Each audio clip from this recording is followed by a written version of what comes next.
if the scariest diagnosis you've ever received was actually the best thing that could have happened to your health? What if this diagnosis wasn't a setback, but the exact nudge you needed to reclaim control and create a different future? And what if prediabetes isn't a sign that your body is failing you, but a sign that it's actually calling out for change and therefore an opportunity? For so many people, the word prediabetes sounds very scary. It's easy to feel fear, worry, or even a sense of shame. Many of us know people with type 2 diabetes, maybe a relative or a friend, and we can instantly think of many reasons we don't want to go down the same path. But with 1 in 10 of us set to develop type 2 diabetes in the next 10 years, you might be really worried that this is the beginning of something more. But what if, instead of thinking that this is a life sentence, you think of it as a second chance? What if this is your opportunity to press pause, to take a breath, and to choose a new direction? Imagine for a moment that your body isn't giving up on you, it's only sending you a wake-up call. It's saying, I need attention, we can still turn this around. Remember, your body is always wanting to heal. You see, pre-diabetes isn't the end of the story, it's the beginning.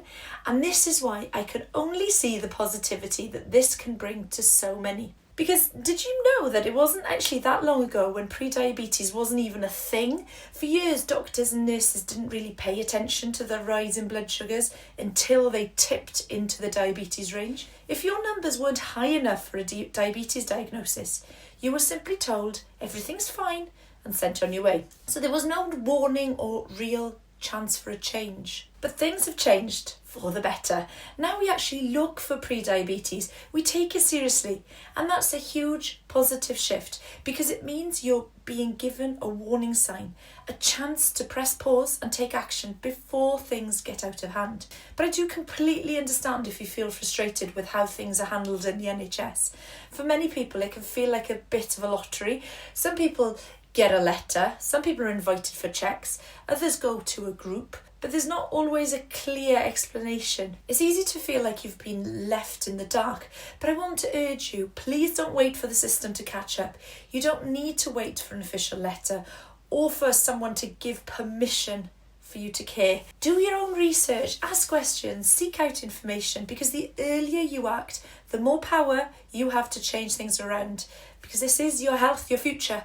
So don't let somebody else's timetable decide what happens. Now, prevention is always better than cure. So let's start at the beginning. What actually is prediabetes? In simple terms, it is when your blood sugar levels are higher than they should be, but not quite high enough for a diagnosis of type 2 diabetes. So think of it as the warning zone, your body's way of waving a little red flag and saying something needs attention. So we measure your blood glucose using a test called the HbA1c. It gives us an average of the blood sugar over the past 3 months rather than just a snapshot of that minute. And for many people, a healthy HbA1c is below 42 millimoles per mole. When it creeps up to between 42 and 47 is the pre-diabetes range. And once it hits 48 or higher, that's when you start talking about diabetes. And we are talking about type 2 diabetes.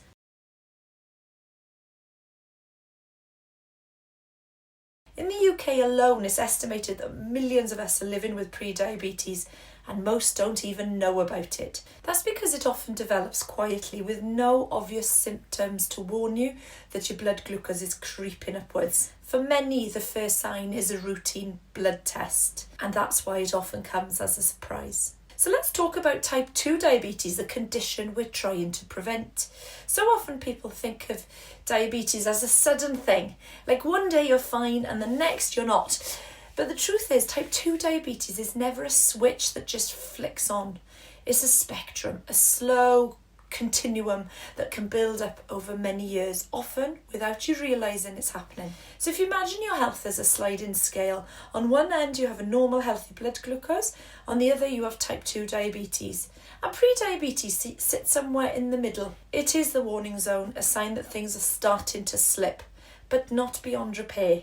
The journey from normal to pre-diabetes to diabetes is gradual. It's shaped by years of small changes in your body, influenced by your lifestyle, genetics, and sometimes just luck of the draw. But what's really important to understand is by the time someone is diagnosed with type 2 diabetes, a lot has already happened inside your body. In fact, the research tells us that at the point of diagnosis, about 50% of the insulin-producing cells in your pancreas are no longer working properly. Now that is half of your pancreas' ability to keep the blood glucose stable.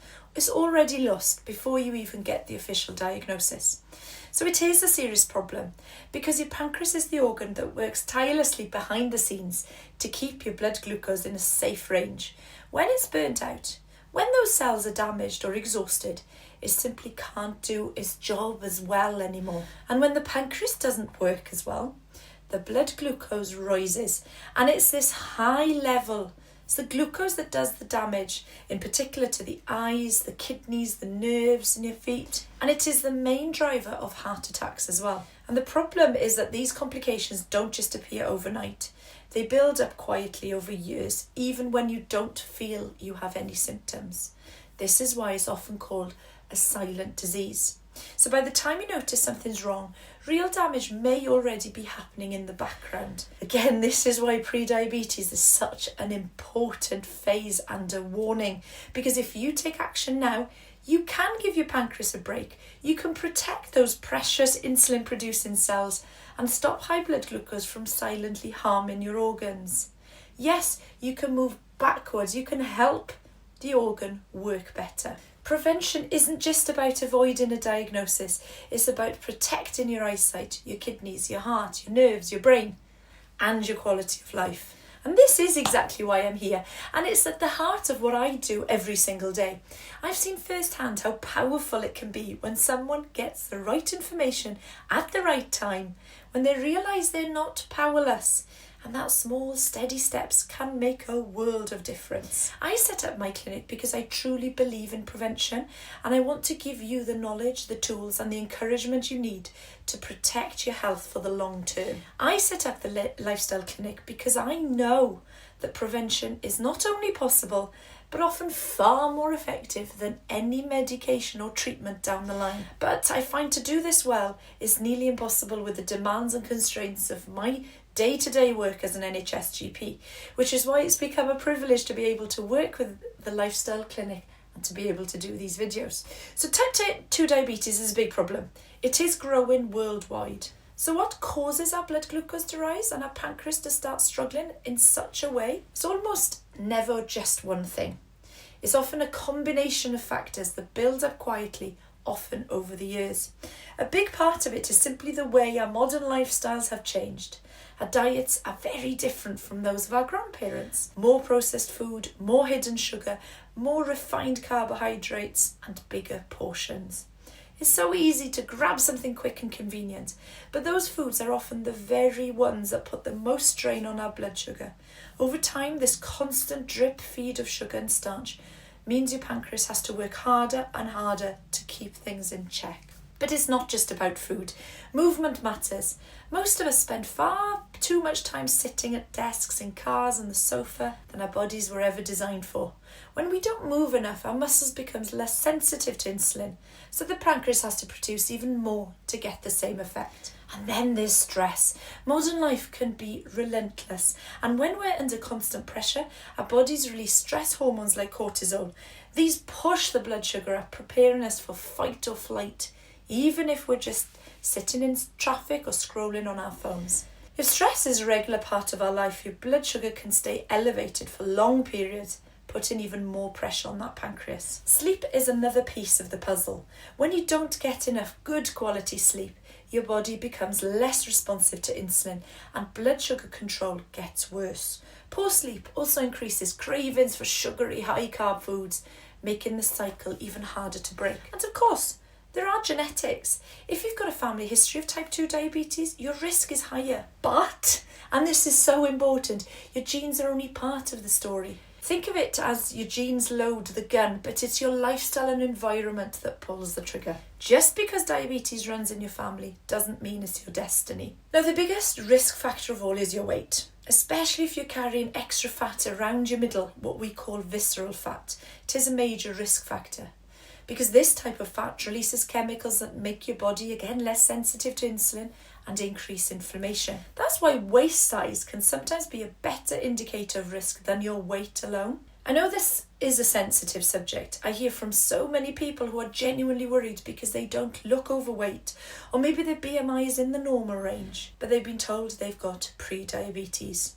And you know what? It is a completely valid concern, because there are two really important things to understand here.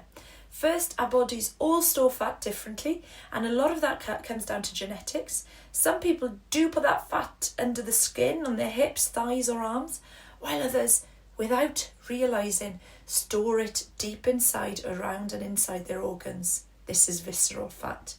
You can't always see it from the outside. You might have slim arms and legs and still have too much fat around your middle for your particular genetic makeup. You might look healthy by most standards, but if that hidden fat is pressing on your pancreas and liver, it can still cause problems. This is why a simple tape measure around your waist can sometimes tell you more about your risk than the number on the scales ever could. The second thing to remember is that just like the rest of your body, your pancreas ages too. As we get older, it's natural for the pancreas to lose some of its efficiency. Its ability to produce and release insulin gradually declines, sometimes more quickly for some people than others, especially if there is a family history of diabetes. So even if you're not carrying much extra weight, age itself can make it harder for your body to keep that blood glucose in check. But now for the hopeful part. Even if your pancreas is showing signs of age, there's still so much more you can do to help it work at its best. So what can you do if you've been told you've got pre-diabetes?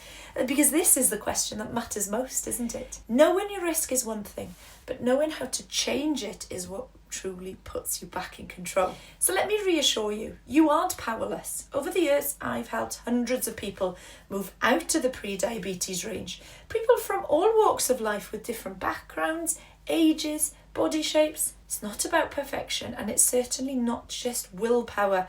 It's about understanding what works, making changes that are practical and sustainable for your life. Now, I will be honest, I am a bit biased. I'm very biased towards a low-carb approach. Why? Because in my experience and in the research, this is one of the most effective ways to help your pancreas recover and work better. Because when you reduce the amount of carbohydrates, especially those fast-acting sugar and starchy kinds, you give your pancreas a much-needed break. Instead of constantly scrambling to keep your blood glucose in check, your pancreas can finally have a break. Now, this doesn't mean cutting out every single carb or never having a treat again, by the way. It means being mindful of where those carbs are coming from and choosing the foods that don't send your blood sugar on that roller coaster ride. Think of swapping out the white bread, the pasta, rice, sweets, sugary drinks for more vegetables, healthy proteins and good fats. Foods that nourish you and keep you feeling satisfied without overloading your system. But it isn't just about food. Trying to move your body a bit more, maybe just pottering around the house, just makes your body more sensitive to use insulin. You don't have to run marathons. And of course, as I've said, sleep and stress matter. Prioritising good sleep, finding ways to manage stress, whether it is mindfulness for 10 minutes, time in nature, doing a hobby you enjoy that you can switch off, it does really make a real difference to your blood glucose. The most important thing though is to start somewhere. Even one small change, like swapping your breakfast or getting outside for a 10-minute walk, can have a ripple effect. You don't need to be perfect, and you certainly don't need to do it alone. And if you want to learn more about what you can do, about my work and how I help people achieve their goals, then please do click on the links to discover more of my free resources. And thank you for listening.